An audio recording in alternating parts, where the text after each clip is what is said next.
What is going on YouTube? It's the one, the only, the main character, and here guys today, bringing you something different than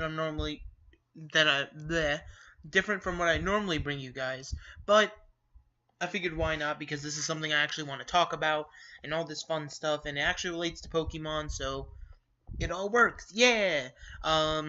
It's not Showdown, so Showdown's just going to be playing in the background, just some random battles, so if you want to, that way you have something to look at in case you want it, but this is mostly just a plug into your ears and listen kind of video, so, but you can do it either way. That's why I always do random battles in the background.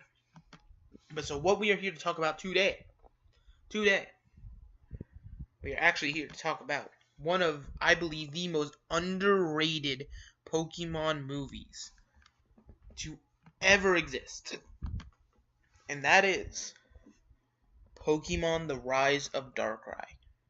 Also, before I fully get into this, if I accidentally get vulgar at some points, I'm going to apologize right now in advance. But I'm so passionate about this that it might slip up, okay? I might slip up. I'm not even going to try to lie to you. So, I apologize now. Anyway, Pokemon and the Rise of Darkrai. I had never seen it before, but I never see it like anywhere on like anyone's top 5s. I see it in like top 10s, like 8 through 10. That's where I normally see it. And I'm like, okay. And I saw that it was on Hulu, so I figured, what the heck, let me go watch this movie. It is an amazing fudging movie. From the plot to from the beginning of it to the end of it. There's only like one complaint I have, and that was the stupid thing with my boy Lucario being thrown in with all the legends. That was stupid, but hey. Neither here nor there. First up, we have the beginning of the movie. Everyone's just chilling, sitting on the ground. Well, not sitting on the ground, but it's doing the thing it does at the beginning of every movie where it talks about all the Pokemon and all this stuff in that guy's voice. And then, all of a sudden, out of nowhere, we're just chilling. My man, Dialga and Palkia show up on the screen. I'm like, hold up, pause. They both gods, hold up. And they start beefing. They go at it. Like, these two are fighting. These two are, like, set on killing each other. Like, it's wild. They're set on destroying each other. And starts out with my boy Dialga winning, of course, you know, he eats up them dragon-type moves, nom. But then, my boy Palkia just disappears. Deuces. And then we just cut to Ash showing up in town. And another thing I love about this movie, it's not centered around Ash. I love that. But, so basically he shows up in, Ash and Dawn and Brock show up in town, and they meet this tour guide. What was her name? What was the tour guide's name? Alice. And she shows up, and she's like giving him a tour of the town. And then, by the way, spoilers. Spoilers. Spoiler. It's gonna be in the tags 5 times. They show up in town, and we have this really obnoxious guy, Baron, whatever his name was, with his licky, and he was just going to town. He was just being annoying. That man needed to get destroyed. But then, out of nowhere, Darkrai rolls up. And he starts like nobody realizes it. He's acting a villain. Nobody's liking that. The man's acting a villain. You're gonna get mad. You're gonna be like, what the fudge is this? Somebody cook my mans. But so he puts Ash to sleep, and everyone always says, oh, Darkrai's here to show you nightmares. My man Darkrai is trying to warn Ash. He shows him Palkia coming into this dimension. He tries to warn him in the best way he can. Because, now, here's the thing. Darkrai does speak in the movie, but he speaks very little. And I do like, it's one of the few voices in Pokemon where it actually works when they put the voice to the Pokemon. It's really crazy. But, from there, my man's, he wakes up, and the whole town's pursuing Darkrai. They all think he's a villain, he's causing all these problems, and it gets to a point where, keep in mind that Palkia is in the town this whole time. And my boy Palkia thinks he's slick, walls off the town. He takes the town and basically puts it in this bubble, takes it into its own dimension, which is wild. pretty wild, not gonna lie. But from there, not only that, my man Palkia then proceeds to make everybody else think Darkrai's about to destroy the whole world. Because he doesn't reveal himself. He's just hiding. He's just hiding. I'm probably explaining this movie very poorly, so please go watch it for yourself so you understand what I'm saying. But from there, we have the best thing I've ever seen. Because at this point, Darkrai's been putting Pokemon to sleep left and right.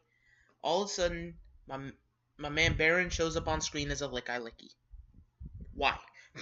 Well, why? That is my first question and my only question. He was an A1 Licky, though. I will give him that.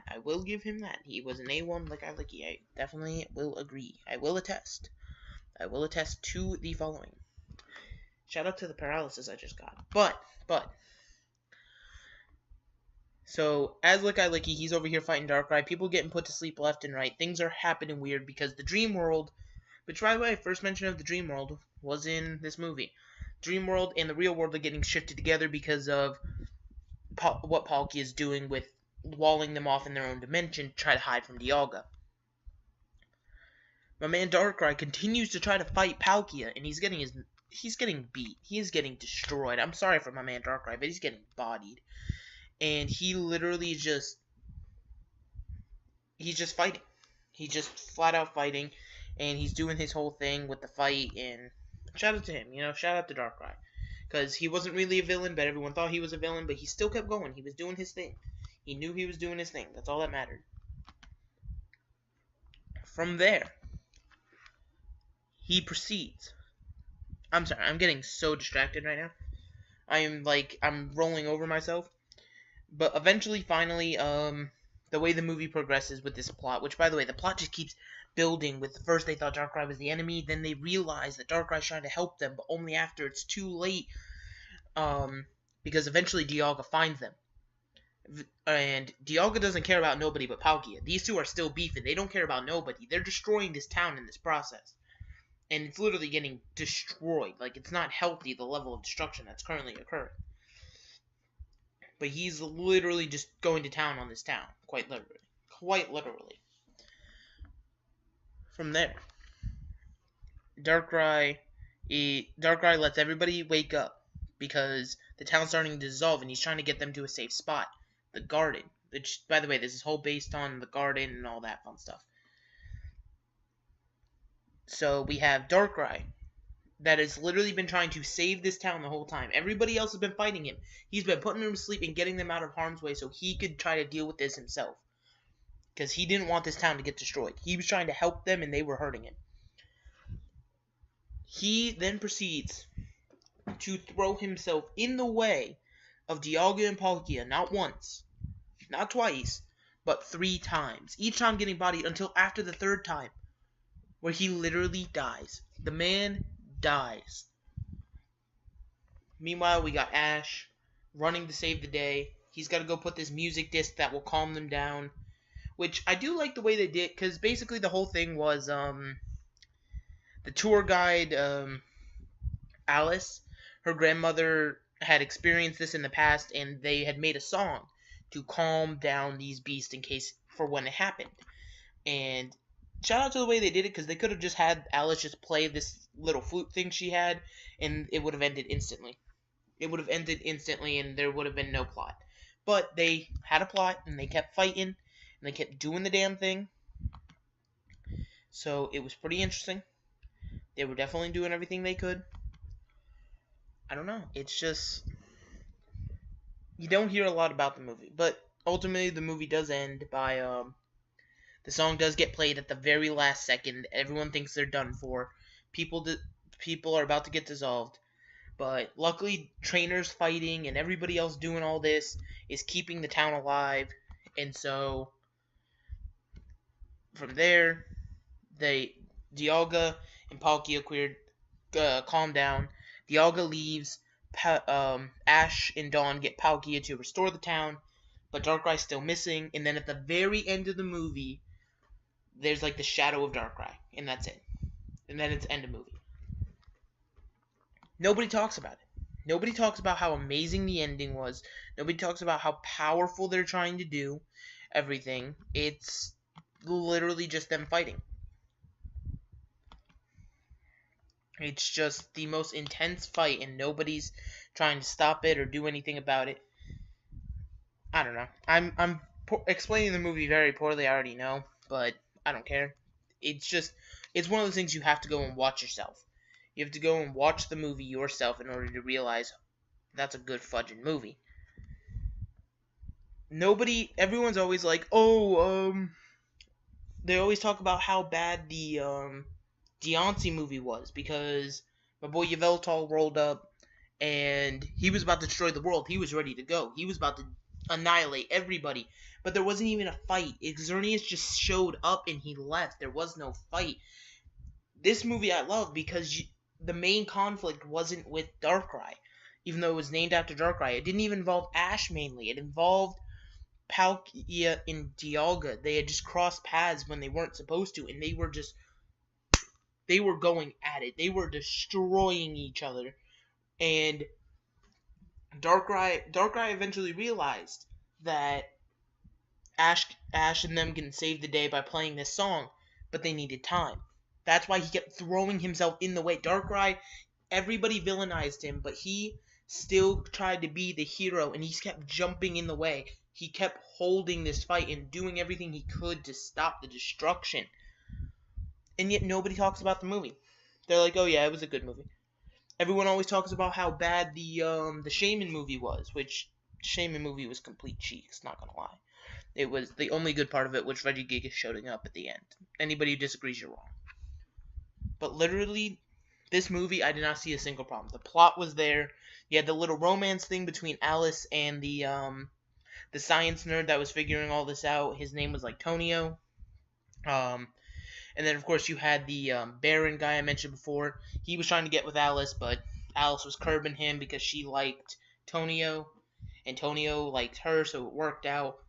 There was just... It had an actual plot. It had actual character development. It's just... But nobody talks about it, and I don't know why. Why do people not talk about the good movies? You only talk about the bad ones. I don't know. That's just my 2 cents for the day. If you have not seen this movie, if you somehow... Because it came out, 2007? Actually, no, hold up. I'm going to look up the date right now it aired in Japan. It aired July 14th, 2007, which means in a month it'll be, 10 years old. And, nobody... If you have not seen this movie, you can watch it for free on Hulu. I don't know if you have Hulu, but if you do, you can watch it on there. If not, I'm not encouraging this, but there is a possibility somewhere online that there is a legal version of it. I'm not going to encourage that. I'm just saying the option is there. But, they just need to make more movies like that where it's actually good, you know? That's just my 2 cents for the day. I didn't have another video to upload for today, so I figured I'd just rant about that movie, because why not? So yeah, hopefully you guys did enjoy my movie rant.